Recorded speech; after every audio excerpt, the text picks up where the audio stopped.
Okay, so when you picture Saudi Arabia, what's the first thing that comes to mind? Probably vast oil fields, right? Immense wealth.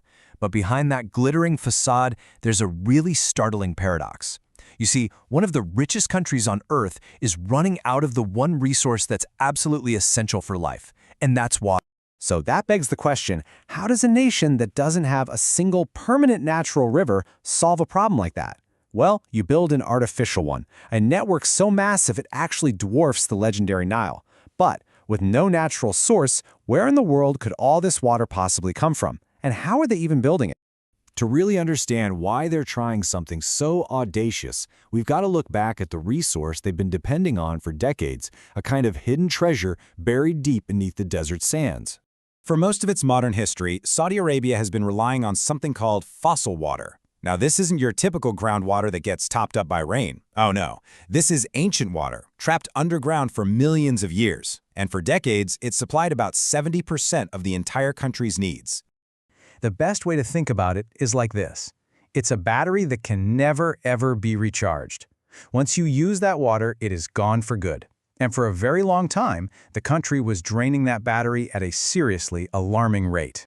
So how did it get so bad? Well, it all started back in the 1970s with a pretty well-intentioned plan to grow wheat locally.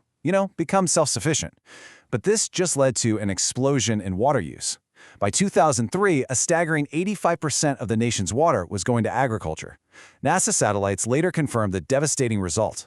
The underground reservoirs were literally disappearing.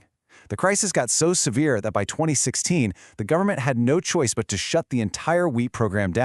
At the peak of all this, Saudi Arabia was using 2 trillion liters of this irreplaceable fossil water every single year, a number that's just hard to even comprehend. This was a crisis that demanded a radical, almost unbelievable solution. So, faced with their only natural water source basically drying up, the kingdom embarked on one of the most ambitious engineering projects in human history, creating its own river, completely from scratch. Just look at that number. The plan involves a network of underground pipelines stretching 12,000 kilometers. No, that's not a typo, 12,000 kilometers of a man-made river, all hidden beneath the sand. To put that into perspective for you, this artificial river network is nearly twice the length of the entire Nile River. But this one is an underground, tech-driven marvel, and it's fed not by rain, but by the sea itself. And its capacity? It's just as mind-boggling. The project is designed to produce and transport 9.4 billion liters of fresh water every single day. That's enough to completely transform the nation's water supply, and, they hope, bring life back to the desert. So the really crucial part is the design. The entire network is underground, which is brilliant, because it prevents evaporation in that intense desert heat. We're talking about massive pipes over 2 meters in diameter, creating these huge channels 11 meters wide.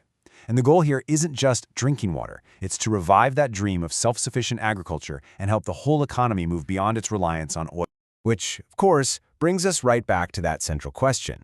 If the fossil water is now off limits, where is this biblical amount of fresh water actually coming from? Well, the answer lies in technology. The water is literally manufactured. Along the coasts of the Red Sea and the Persian Gulf, there are 28 massive desalination plants working around the clock, just taking salty seawater and turning it into pure, fresh water. And they do this in 2 main ways. The first one is basically a giant high-tech kettle. They boil seawater, collect all the steam, and then condense it back into fresh water. The second method, reverse osmosis, is a bit more subtle. It uses immense pressure to force seawater through membranes that are so fine only pure water molecules can squeeze through, leaving all the salt and other gunk behind. And just look at the impact this has already had. Desalination isn't some futuristic idea anymore, it's the reality on the ground. It already accounts for 2/3 of the entire country's water supply. This artificial river is designed to take that to a whole new level. But, manufacturing this much fresh water, it doesn't come for free. There's a significant and often hidden environmental trade-off to all of this. You see, for every liter of fresh water they produce, something gets left behind. Salt, and a lot of it. Every single day, this process creates 329,000 tons of this toxic, super salty byproduct called brine. To really wrap your head around that number, try to picture this. Imagine the weight of over 1,600 blue whales, the largest animal on Earth. That's how much salt is being pumped back into the sea. every single day. And this isn't just harmless table salt. This brine is way hotter and much saltier than normal seawater, and it's absolutely devastating to marine life. It has already created what they call dead coral zones in the Red Sea, threatening the entire coastal ecosystem. Now, people are exploring solutions like using deep-sea diffusers to spread the brine out, or even mining it for valuable minerals. But the environmental challenge here is just immense. So, despite all the costs, this project really represents a bold statement about the future, and not just for Saudi Arabia, but for a world that's increasingly struggling with water scarcity. The environmental cost isn't the only one either. There's also the energy cost. I mean, the massive pumping stations needed to push all that water, often uphill against gravity, consume a whopping 9% of the entire nation's electricity.